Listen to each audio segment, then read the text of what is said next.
सान्द्रानन्दावबोधात्मकमनुपमितं कालदेशावधिभ्यां निर्मुक्तं नित्यमुक्तं निगमशतसहस्रेण निर्भास्यमानम् अस्पष्टं दृष्टमात्रे पुनः उरुपुरुषार्थात्मकं ब्रह्मतत्त्वं तत्तावद्भाति साक्षात् गुरुपवनपुरे हन्तभाग्यं जनानाम्. Namaskars to all the Astikas who have gathered for this Lit Fest. It's been like 2 literary festivals of this genre that I've missed, and I'm very happy to be back. Indebted to the organizers for inviting me amidst such a galaxy of writers, thinkers and scholars.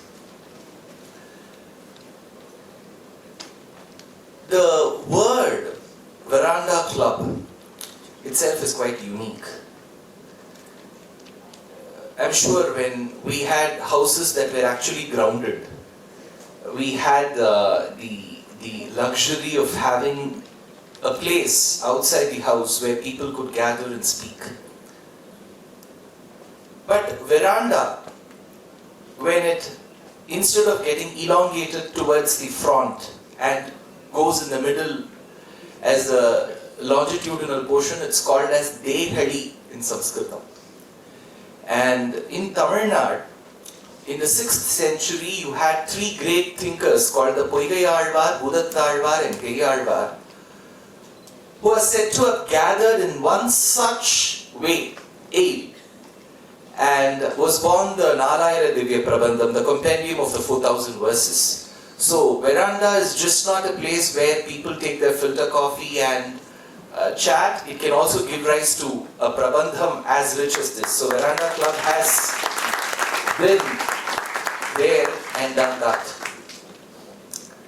I was wondering, looking at the name of the Western Ghats Literary Festival, where do you bring literature into the Ghats section?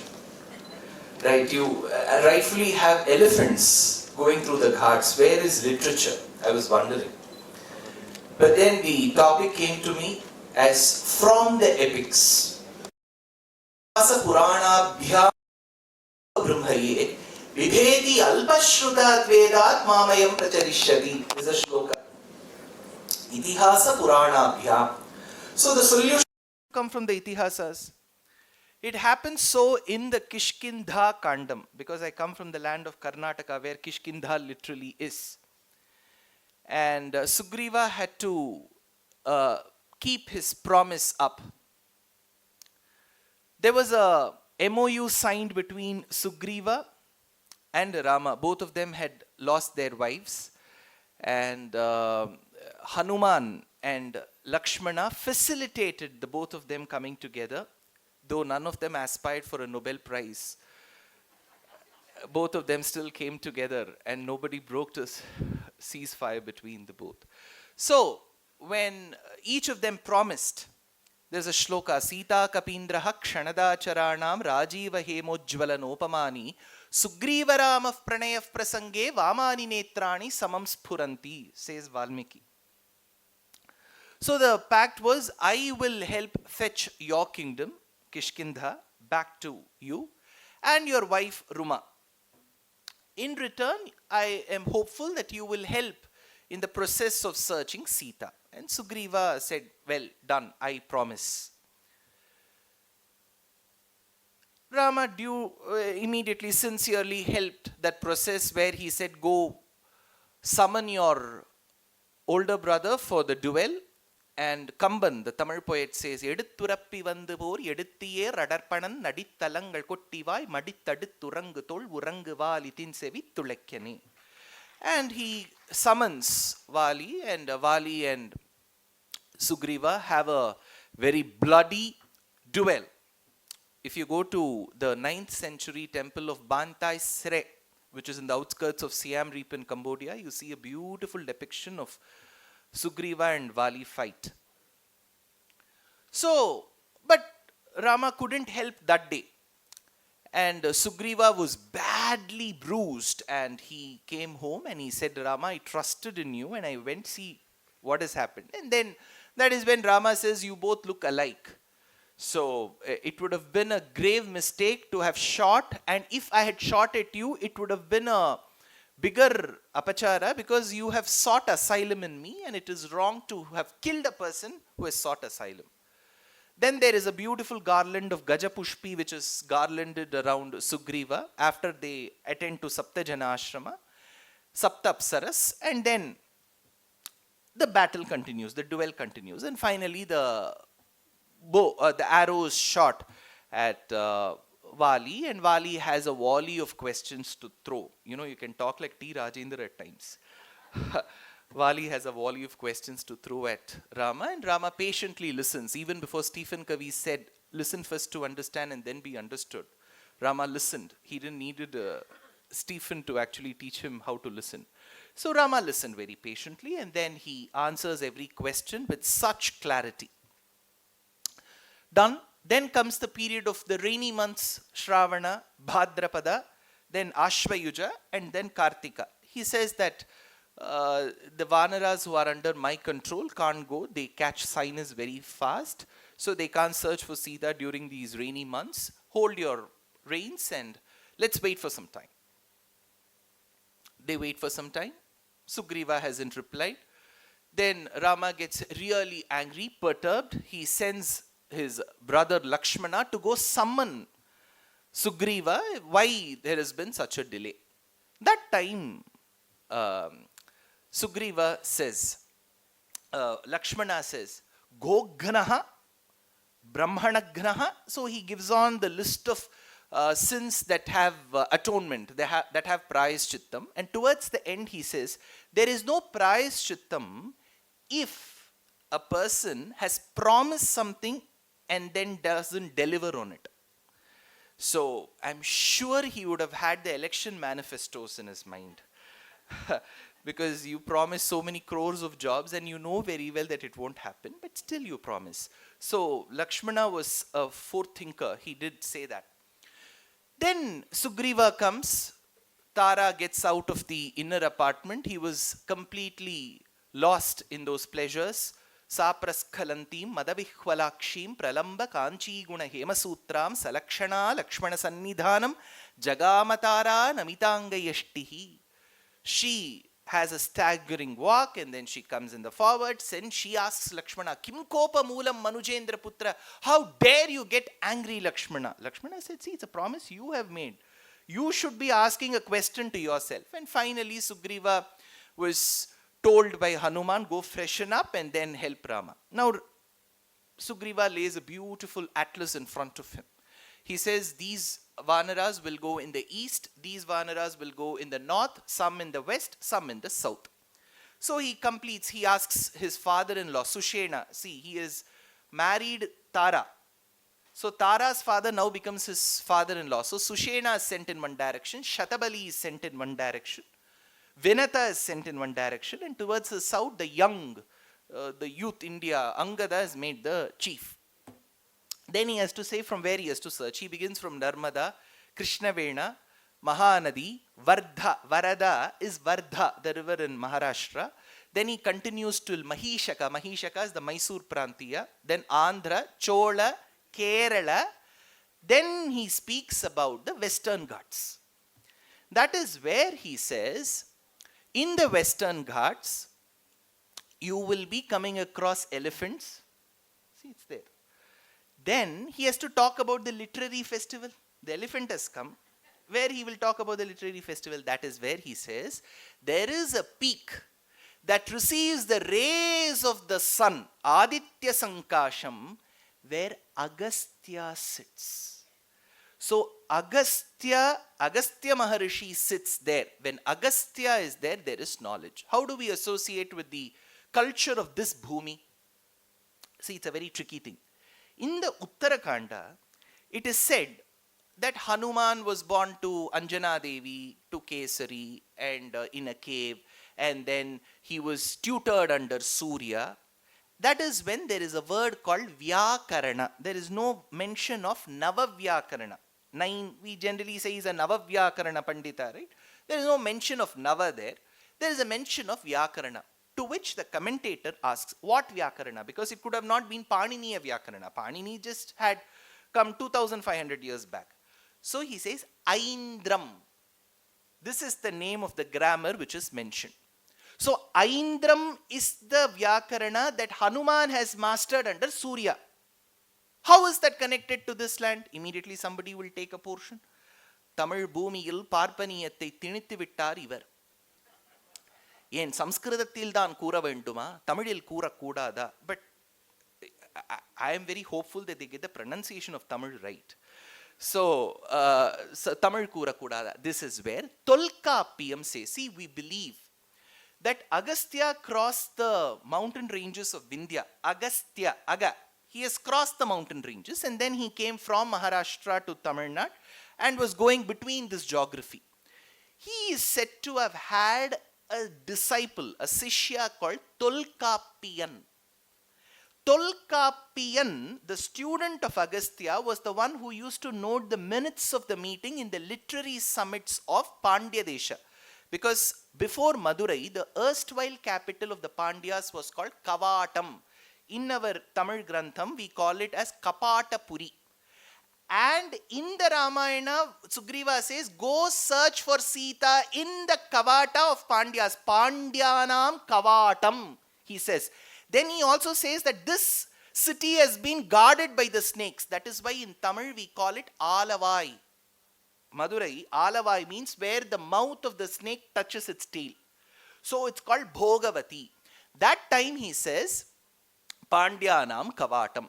So this Agastya used to attend to those Sangam literary summits, like literary festival. We used to have literary festivals in the Madurai region. And Agastya was a part and parcel of it. He used to lead it. The minutes of that meeting used to be noted down by his student called Tolkapiyan. And Tolkapiyan came up with a work called Tolkapiyam. In Tolkapiyam, it is said, Aindiram Arinda Tolkapiyan, the one who knew Aindram. So Hanuman knew the Sanskrita Vyakarana called Aindram. The one who wrote the Tamil work knew the Sanskrita Vyakarana called Aindram. So Agastya, Tolkapiyan and Hanuman are interconnected. That Agastya was the leader of the literary fest. He wanted to shift it from Madurai to the Western Ghats, and then came the Western Ghats Literary Festival. Right? So that said, the opening verse of this talk was the first verse in the compendium of 1034 verses, which is the quintessence of the Bhagavata Purana called Narayaniyam. Barely 2 hours from here, or 2.5 hours from here, is a beautiful kshetra of Krishna called as Shri Guruvayur. Guruvayur lies in the Western Sea. So Krishna stands there as the personification of unadulterated and blemishless beauty. When Krishna stands in the Western Sea as such a piece of beauty, one Tamil poet wrote, Arabic kadaloram oru alagai kandene. He is Alagu, right? So he is by the Arabian Sea. So this is the opening verse where Bhattathiri, the prolific writer, speaker, and of course a grammarian of the Kerala land, Sangama Grama school says, Purusharthatmakam Brahma Tattvam. I understand Purushartha through this Bhagavan. So Purushartha is extremely important in Sanatana Dharma, and that is the eternal echo of our scriptures. If you go through our scriptures, if you go through Srimad Ramayanam, Sri Mahabharatam and the Puranas, one thing that you will see is Purushartha, the ultimate goal of a human life. Of course, they are 4 in number. Anything in Sanatana Dharma has to be multiple. So you have 4. Dharma, Artha, Kama, Moksha. Aram, Porul, Inbam, Veedu. Thiruvalluvar in Tirukkural beautifully exemplifies this by distributing all his kurals, his couplets in 3 categories. Arathupal, Porutpal, Kamathupal. Dharma, Artha, Kama. Dharmam is extremely a nuanced subject. It seems as if it is very approachable, very meaningful, very understandable, but it is very nuanced. That is why in the 124 questions posed by Yaksha to Yudhishthira to drink 100 ml of water. See, this man was thirsty. So he ordained his younger brother to go fetch water. It was such a simple human Homo sapien process. The brother went, he didn't return. So did the other brothers. Finally, leaving Draupadi alone, Yudhishthira goes to see 4 bodies lying on the ground. He knew something went wrong. He goes, takes the water for himself. That is when an ethereal voice says that you will have to answer questions to drink this water. And it is not 1 or 2, it is 124 questions. To drink 100 ml of water, I would have rather died thirsty. So, this man answers 124 questions. In that there is a question, what is dharma? That is where he says, tarko apratishtaha shutayo vibhinnaha. There he says, dharmasya tattvam nihitam guhaya mahajano yena gatassa panthaha. He says, dharmasya tattvam nihitam guhayam. It is very, very tough to actually ascertain this is dharma. Because it depends on the way you interpret. You have such great advocates like MRV here. It's all about interpretation, right? How do you interpret? So how do we interpret? Certain areas are very clear. You have the Matru Dharma of advising the son right. Sumitra does that. Ramam Dasharatham Vidhi, Mam Vidhi Janakatmajam, Ayodhya Matavim Vidhi, Gachatata Yatha Sukham. The boy comes and asks, Mother, my older brother Rama has been asked to go to the forest for 14 years. I thought it is my duty to go and serve him. What is your opinion on this? Sumitra says, you have committed a grave mistake. Lakshmana said, what mistake have I committed, mother? You should have left by now. Ramam Dasharatham Vidhi Mam Vidhi Janakatmajam. He is your father. You're no more D Lakshmana. You are R Lakshmana. From now on, you're Rama's son. Sita is your mother. Where you go and where you live shall be Ayodhya to you. Gachatata yatha sukham. My dear son, I advise you go. Pinnum pagarval magane ivan pinchal tambi ennum padiyendru adiyarin yeval seidi mannum nagarke avan vandidilva andrel munnam mudiyana palmulai soranindral, says Kamban. They've left. So she followed the dharma of a mother advising the son. I'm sure we have to contrast this with something, right? In 1990s also, while I was growing up as a student, we used to have a lot of power cuts. My family members were the most selfless people on earth. When the power would go off, they would surely ask me to check if the power was off in the neighboring house as well. So we were good people from the bottomest of our hearts, however bottom we could get. So she says, you leave. What does Lakshmana do? Lakshmana has the dharma of a sesha, of a person who serves. So he said, I will leave. So it was such a simple process. But now there is, when we read through these dharma aspects, that is why I said it's nuanced. As you read such straightforward, very neat dharma aspects, there will be some nuanced portions. That is where you have this concept called dharma sankatam. Generally, we use this word in a different context.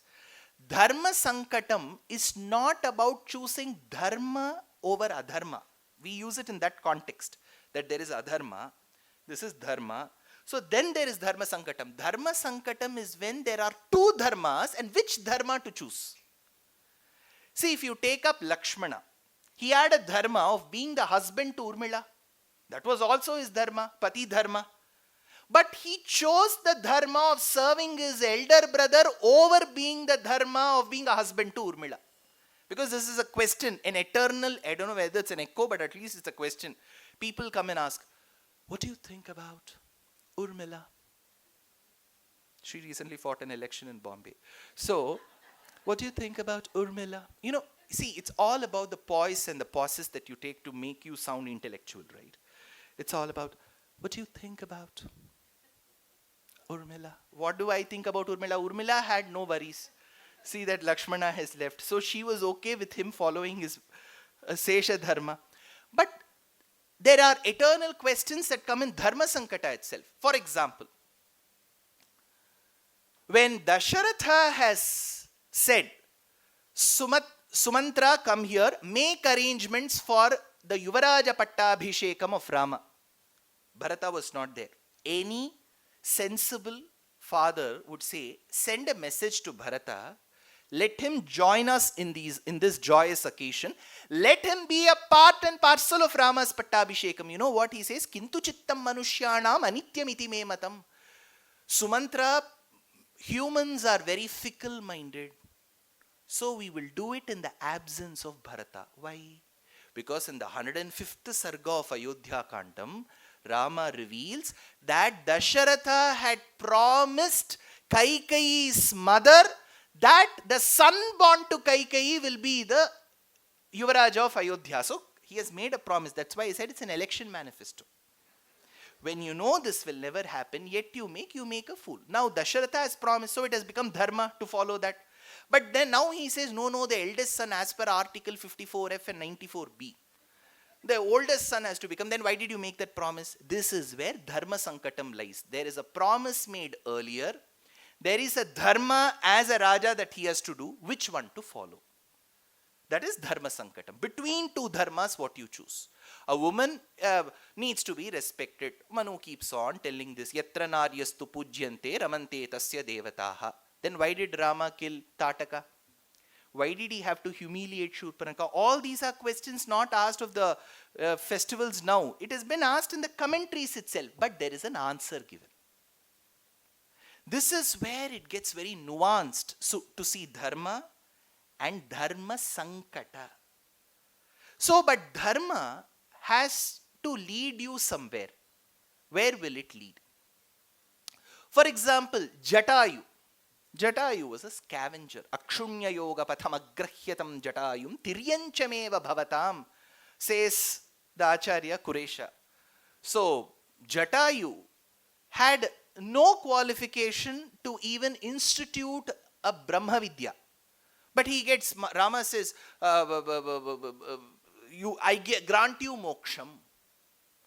I grant you moksham. So what made Jatayu get that moksham? So one Purushartha leads you to the other.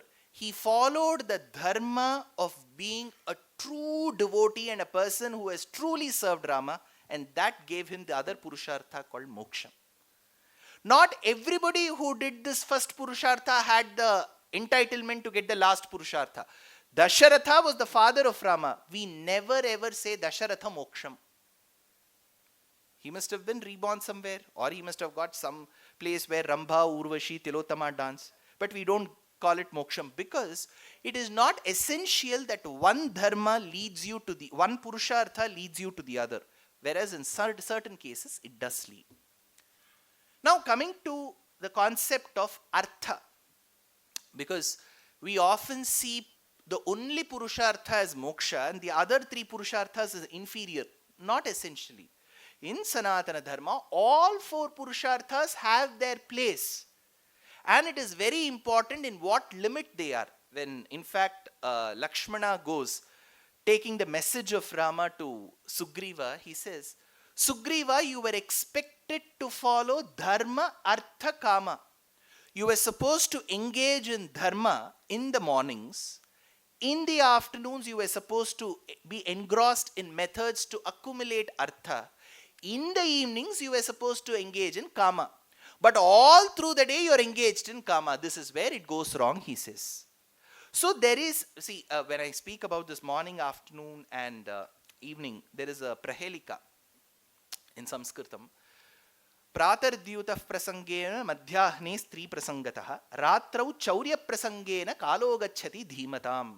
Intelligent people spend their ways this way. What is that way? Pratardyutah prasangena. In the morning you gamble. Madhyahne stri prasangataha. You speak about women and exclusively about women in the afternoon. Ratrau chaurya prasangena. You speak about theft in the evening. And intelligent people spend their way. But this is a prahelika. It's a riddle. So how do we answer? Pratar Dyuta Prasangena. Read the Mahabharata, of which gambling is an essential part in the morning. Madhyahne Stri Prasangataha. Speak and read about Ramayana that talks about Sita in the afternoon. Ratrau Chaurya Prasangena. Navanita Chauryam of Krishna and the Dashamaskanda of Bhagavatam is extremely important. Read Bhagavata in the evening. So you have a timetable scheduled for morning, afternoon, evening. Lakshmana says you have Dharma, Artha, Kama, but you have engaged in Kama. So it is essential for us to understand that there is not one Purushartha that is the best and the remaining three are inferior. They also need to be followed. So there is a Dharma, Artha. That is why, kings in the past used to do Rajasuya Yajna. See, Rajasuya Yajna was not meant to realize moksham. It was meant to accumulate wealth in a different way.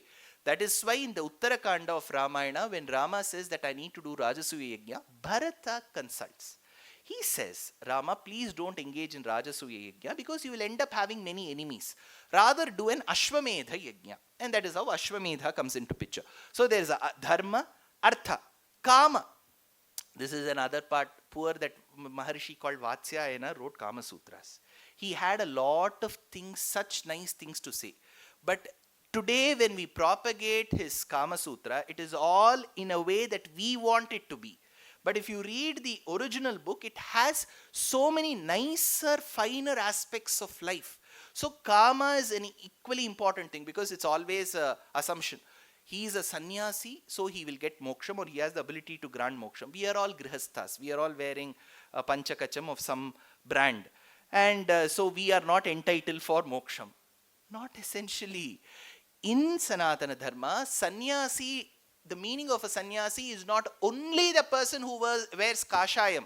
Samyak nyasaha sannyasaha, the one who surrenders the burden of protecting his jivatma to paramatma. So you can carry a Louis Vuitton, not hide it. You can still carry it and then be a sannyasi. So Kama is also an integral part of this Sanatana Dharma. So of this Purushartha. So you have Dharma, Artha, Kama. The most important of all, moksha. How do we understand moksha the way it has been seen? For that we need to go level by level. One. To say that one needs moksham or one is granted moksham, one desires moksham, we need to understand what moksha is and why should one desire. So the presumption made for moksha is that this life is a cyclic process. Now how do we prove it's cyclic? Because when you step beyond a certain comfort level of audience and speaking, you will be bombarded with questions. How will you prove after life and before life? It's very tough. Then you'll have to say, read Brian Weiss's Many Life, Many Masters, read all that. So how do we prove? This is where there is a method called Charuvaka Samayam. Charuvak. Charu means people who speak. Vak, very well. So the Nastikas of those days were called well-spoken. Nastikas, atheists, were called Charuvaks, well-spoken, because the way they speak will convince you also to be an atheist. See, the way they'll say, I've been telling you for long. It's all about that energy. Because the moment you give name Narayana, that means you're becoming very mundane. You have to call it energy, momentum, velocity, mass. You'll have to be in that level to actually gauge this. So first they will try to tell this is an energy. Then beyond that energy, they'll say there's no form. All this will come. All this has been tackled by our acharyas in a way. How a child drinks milk from his mother the moment, because we are trained for everything. But when a little child drinks mother, the first milk from the mother, the child isn't trained. You don't train the child, keep your mouth here, keep your... So the child is so used to drinking milk for so many janmas, our acharyas say, that the child doesn't need training. So this is the first proof that the life is cyclic and not linear. So there are various aspects to which Charuvaka Samayam is handled, because I have to speak about how to handle Charuvakas in the state of Tamil Nadu. Primarily. Because how do you explain the concept of atheism now? Because today often people say, oh, there were atheists even during Ramayana. I beg to disagree.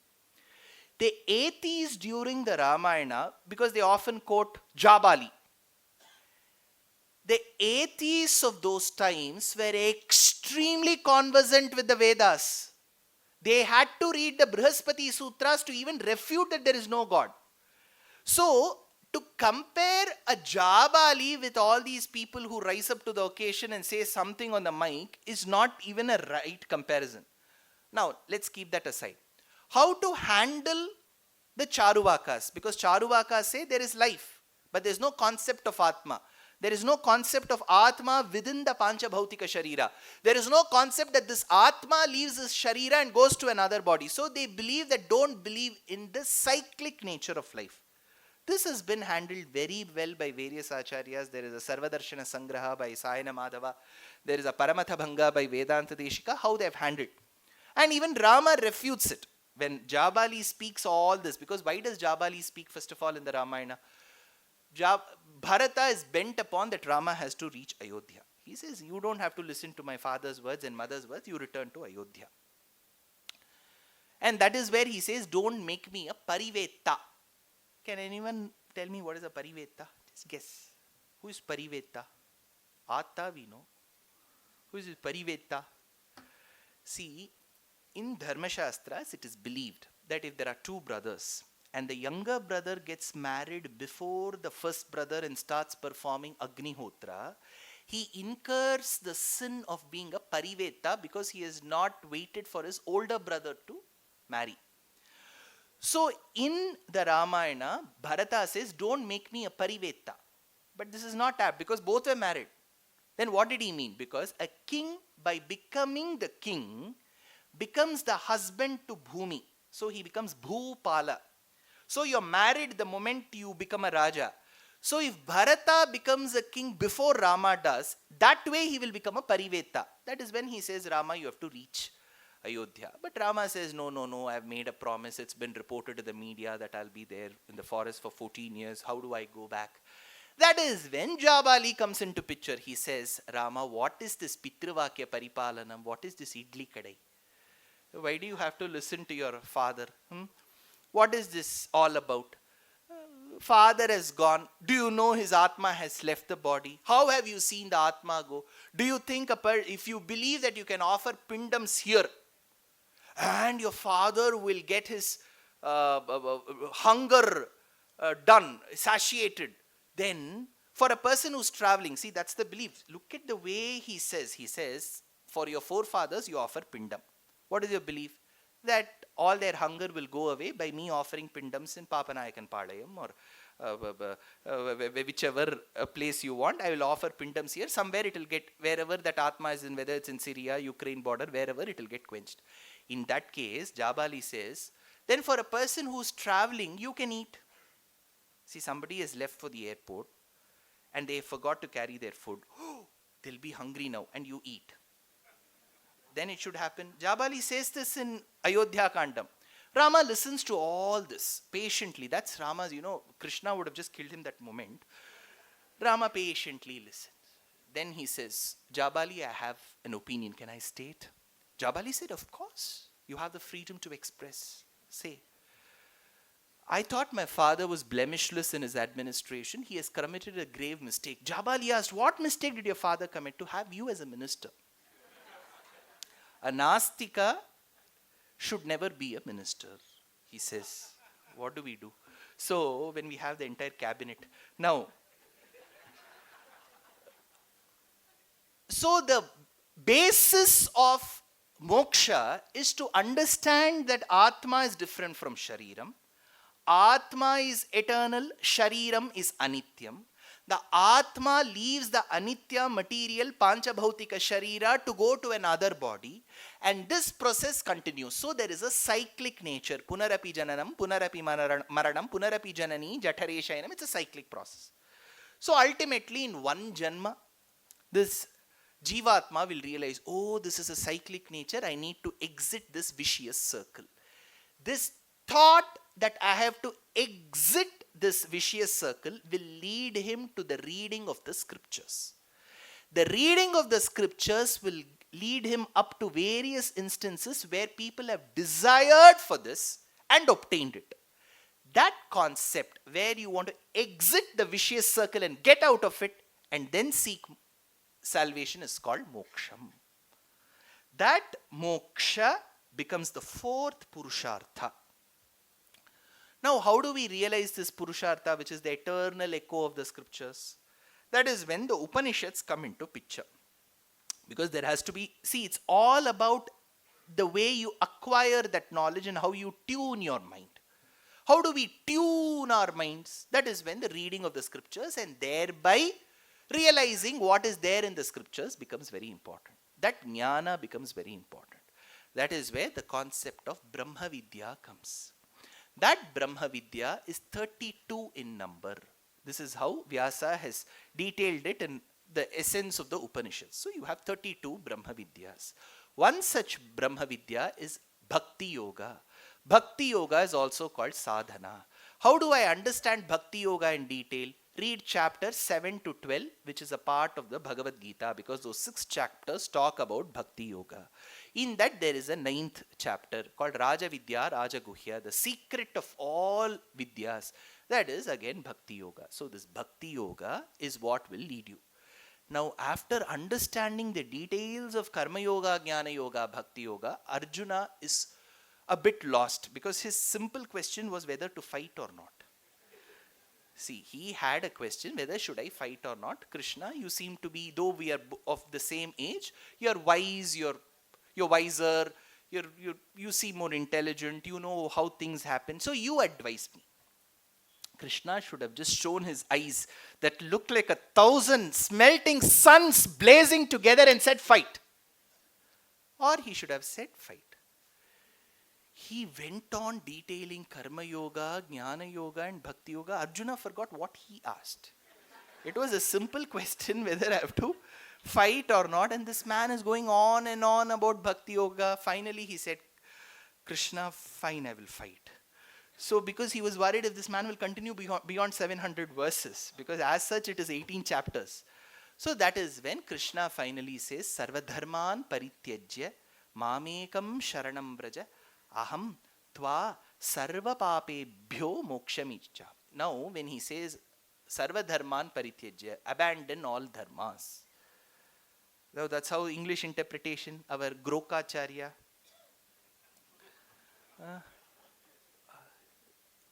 He is also in the 4th Purushartha. It's Grok 4, right? Then there is another thing. You can ask, he is a Sadacharya, ask perplexity. The other one is Gemini. So you ask all these acharyas, they will translate. As of now they are translating, but let's see if some acharya drishti falls on them and they give the right interpretation. Sarva dharman parityajya, abandon all dharmas. If Krishna has explained with such attention and care for 1.5 hours, why will he say abandon all dharmas? So abandon all dharmas is not the way it needs to be interpreted. There he says, I have explained Bhakti Yoga to you. Forget that Bhakti Yoga for some time, and to accomplish that Bhakti Yoga, surrender. Mamekam sharanam vraja. So we began with the process of understanding the Sthala Mahatmyam, this Kshetra. Then we went on to understand how Verandah Club is associated with Dehali and how Western Ghats Literary Festival finds an indirect mention in the Ramayana because you had the presence of Agastya in it. Then we went on to understand our scriptures. Then we need to understand the echo of our scriptures. What do they want to repeatedly say? That repeated saying is that of Purushartha. In the Purusharthas, we went through Dharma, Artha, Kama and finally Moksha. And Moksha led us to Upanishads, Brahma Vidya and Bhagavad Gita. And the last of all, what is eternal? See, this concept of Sanatana Dharma, the word eternal which is associated with Sanatana, itself is very intriguing.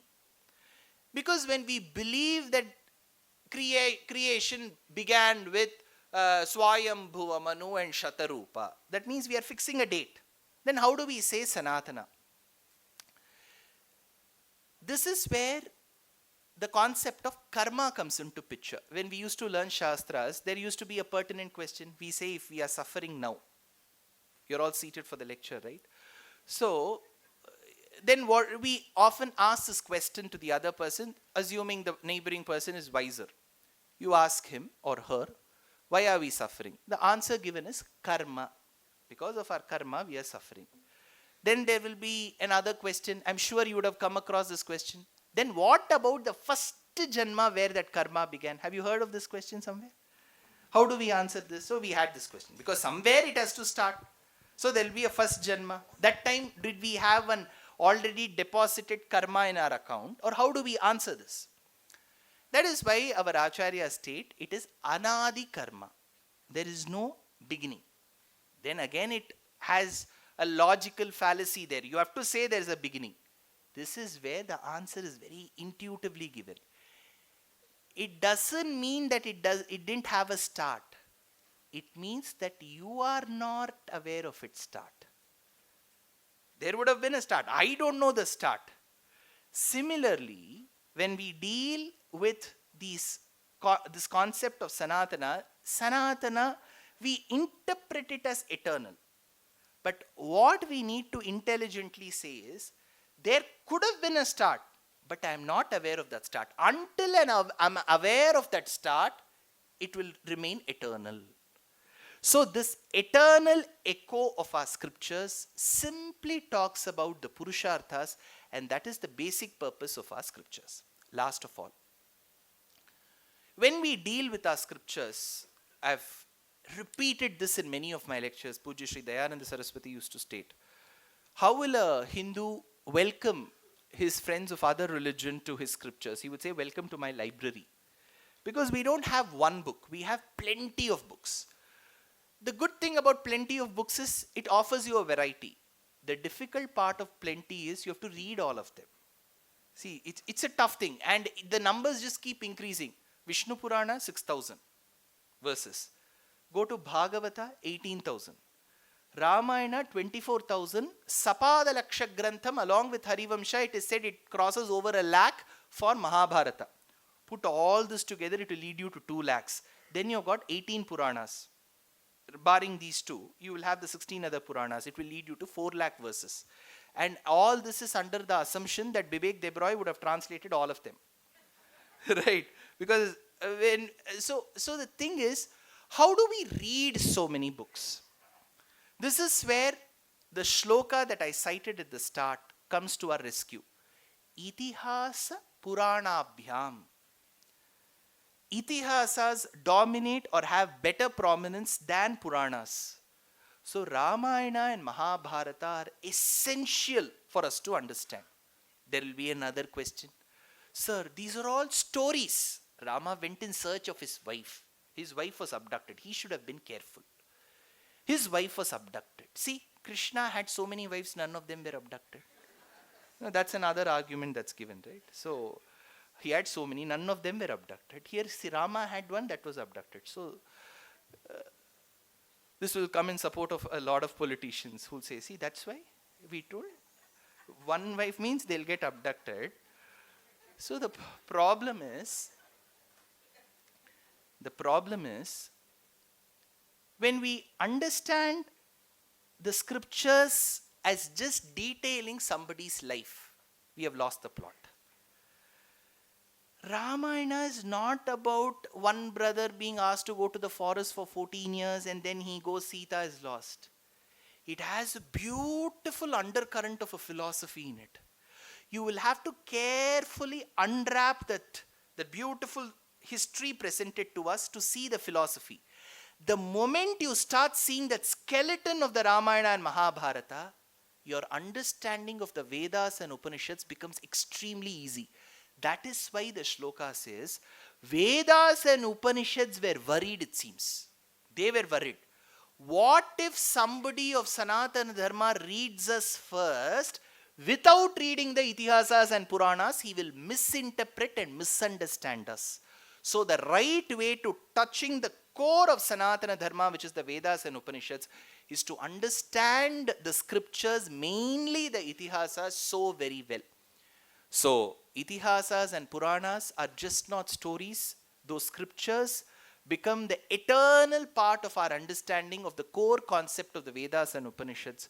That is why Every language made sure that Ramayana and Mahabharata was presented to them.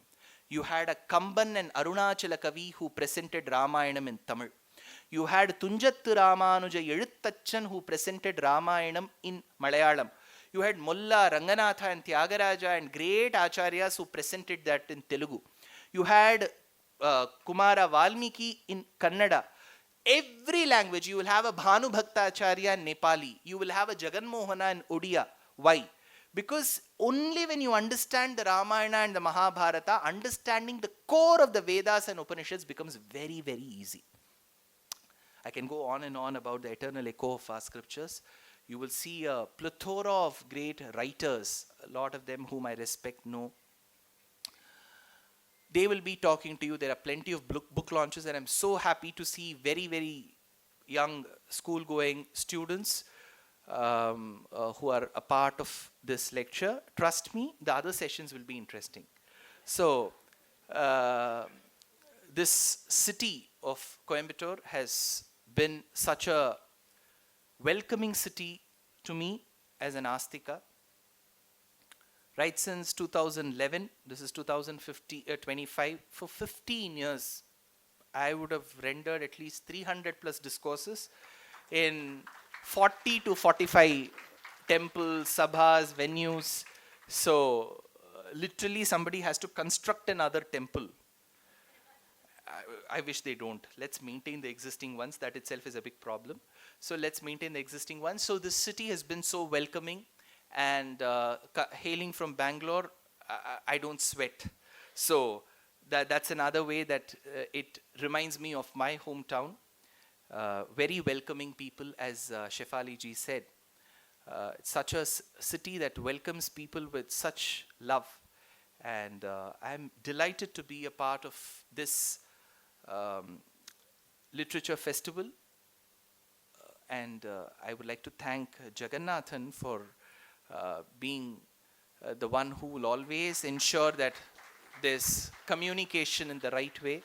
Thank you so much. And generally, such addresses don't have a Q&A session, but if, now it has become a part and parcel of every lecture, because we'll have to keep telling the world that this Dharma encourages questioning. Right? So your head will remain with the torso. So feel free to ask a question, but we'll just have one question and I will wrap because I have 5 minutes. So we can take a question. Please make your questions short. And also remember, if I do not know the answer, I'll say I don't know. So don't expect that you will have an answer to your question. Please feel free to ask. Is there someone? Yeah.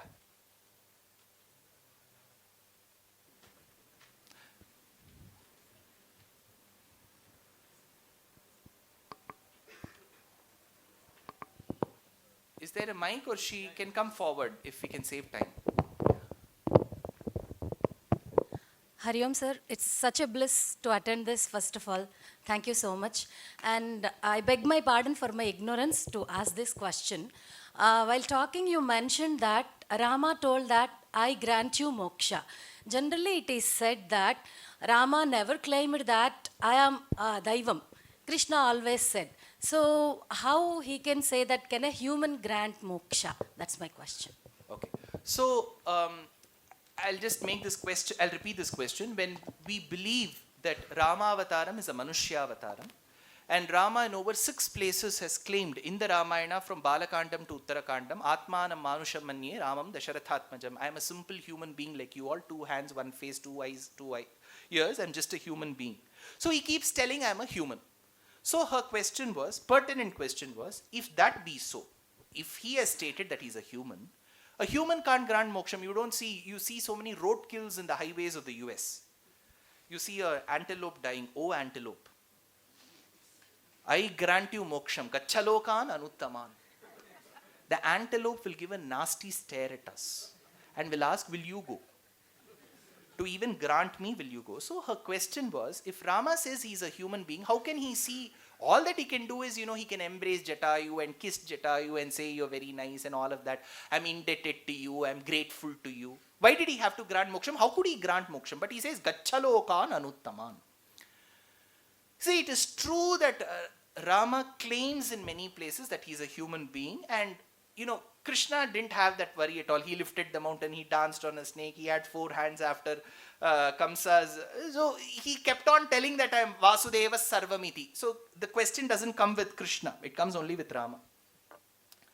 But this has been answered in a beautiful work called Atimanushastavam. Atimanusha Sheelavrittaveshaihi Atimrittamara Vikramah Pratapaihi Atilanghita Sarvaloka Samyam Varaye Vaishnava Vaibhavavataram. There are various instances through others' testimonials we know that Rama has been proven divine, or through Rama's acts. 1. In Balakandam, when Rama is at the age of around 12, Vishwamitra barges in and says that I need Rama. Dasharatha asks, for what? Why do you need my son? He says, no, I've got some demons to fight, Rakshasas to fight, so send your son. That is when Dasharatha says, Unashodasha Varsho, Me Ramaha, Rajivalochanaha. My son is not even 16 years of age. See, you don't even see a mustache on his face. He's such a Palvadiyum Mugam. He will wake up in the morning, and even before the lotus closes itself after the rays of the sun are shut, he will sleep. So why do you call him? That is when Vishwamitra says, Aham vedmi mahatmanam ramam satya parakramam kakapaksha dharam veeram jeshtham me datumarhasi. I know about him. Aham vedmi. This I know. See, the way you stress is what matters, right? See, even in our family, when we keep telling something and somebody isn't ready to believe, we finally say, I know. Which means there is a lot of proof that goes behind I say I know. So he says, send your son. I know who he is. Aham vedmi. For this word called Aham vedmi, I know who your son is, a book was written by one Shastri in 1940. That book has 140 reasons why he said I know. Okay, so there is a testimonial coming from a Brahma Rishi called Vishwamitra, who has been the mantra drashta for Gayatri mantra, which is of Savitri, a Surya's descendant, to tell that I know. So an external testimonial has come. It's no regular passerby. It is a Brahma Rishi who has worked very hard to get that title, who says I know. Now let's come to the Aranyakandam. When Rama walks into the forest, the rishis do sharanagati, prapatti to him. That time, Rama says, see, why do you tell all your problems to me? I am myself, have been asked to go to the forest. I am walking into the forest. You go complain to the king. Nagarastho vanastho va tvamno raja janeshwaraha. It doesn't matter whether you are seated on the throne or not, Rama, because you are our king. So the kingship aspired by all the rishis of Dandakaranyam is to state the divinity in Rama. Now comes Jatayu Moksha. On one hand, Rama has been crying, Sita! See, eternal echo, right? Sita! Sita! Sita! So it echoes. So there's an echo. On the other hand, he says Jatayu Moksham. That is why the Acharya asks, the one who grants Moksham will know where Sita is. The one who doesn't know where Sita is cannot grant moksham. You have to be Sarvagnya or Sarvavyapi to grant moksham. You can grant moksham, but you don't know the coordinates of Sita's kidnapping incident. That raises a question, right? The answer given is, Paramatma, out of his immense Shakti, Jnanabala, Aishwarya Virya, Shakti Tejas, Shadgunya Paripurna, thought, I will remain a human amongst humans, by the people, of the people, for the people. He thought, but how much ever you try controlling the supreme power, in some corner there will be a small hole that will break open. That moment of Rama to have quietly gotten rid of that shield of humanness comes in Jatayu Moksha. So for that moment, he said, Gachalokan Anuttaman. Jatayu got moksham. Lakshmana quietly said, Bhaiya, wrong dialogue. This is not supposedly, if you tell this man will talk about this in the Western Ghats festival. So Rama thought, see, generally the assumption made in religious lectures is, as people listen, they forget. It's like engineering semester. Like you keep reading, you forget. And so that's the assumption. But I'm sure we have such beautiful astikas in Coimbatore who remembered what I said and asked how Rama granted moksham. So the secret is, at one point, Rama just broke open and he granted moksham, assuming that this would have not been detailed in our scriptures. But that one line of Valmiki was enough for Govindaraja in Bhushana, of Maheshwara Tirtha in Tattva-deepika, of Shivasahaya in Shironmani, of Nagesha Bhatta in Tilaka, of Trayambaka Makhin in Dharmakutam. All of them have written pages for that one line. Gachalokan Anuttaman. That's all. Pages and pages were written. And Tyagaraja said, Mriga Madalalama Shubha Nitila Vara Jatayu Moksha Phalada Pavamana. In Kanakana Ruchira, he says, like how you granted moksham to Jatayu. So, that Astika's question, how could Rama as a human grant moksham, is extremely valid. The answer is by mistake, by slip, by slop of the tongue. You know what is slop of the tongue? Slip of the tongue, Rama granted moksham. He didn't realize it will become such a big issue. So that is to prove that he is divine. Yeah, with this I stop my Kavitarkika Simhaya Kalyana Gunashaline Srimate Venkateshaya Vedanta Gurave Namaha. Namaskar.